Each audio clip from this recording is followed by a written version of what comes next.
Wherever you go, whatever you do, throw a little at it. Omax, Vest and Briefs.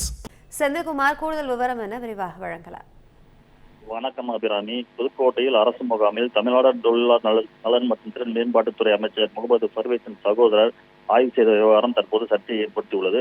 Pudukkottai மாவட்ட நிர்வாகத்தின் சார்பில் தூய்மை பணியாளர்கள் மற்றும் அவரது குடும்பத்தினருக்கு அரசு சேவைகள் மற்றும் நலத்திட்டங்கள் பெறுவதற்கான பதிவு முகாம் கடந்த 2 தினங்களுக்கு முன்பு புதுக்கோட்டை சத்தியமூர்த்தி நகரில் உள்ள ஒரு தனியார் திருமண மண்டபத்தில் நடைபெற்றது. இந்த முகாமை ஆட்சியர் அருண் ஆய்வு செய்துவிட்டு சென்ற பின் அங்கு தொழிலாளர் நலத்துறை அமைச்சர் முகமது பர்வேஸின் சகோதரர் முகமது இப்ராஹிம், மாநகராட்சி மாமன்ற உறுப்பினர் சேட் என்கிற அப்துல் ரஹ்மான் மற்றும் கட்சியினர் அங்கு வந்தனர். அவர்களை மாநகராட்சி ஆணையர் காந்திராஜ் அழைத்து சென்று முகாம் குறித்து விளக்கினார். அப்போது ஆவணங்களை எடுத்து பார்த்து சில ஆலோசனைகளை அமைச்சரின் சகோதரர் முகமது இப்ராஹிம் கூறினார். ஆய்வு பணி முடிந்த புறப்பட்ட முகமது இப்ராஹிம் மண்டபத்தின் வாசல் வரை சென்று ஆணையர் வழி அனுப்பி வைத்தார்.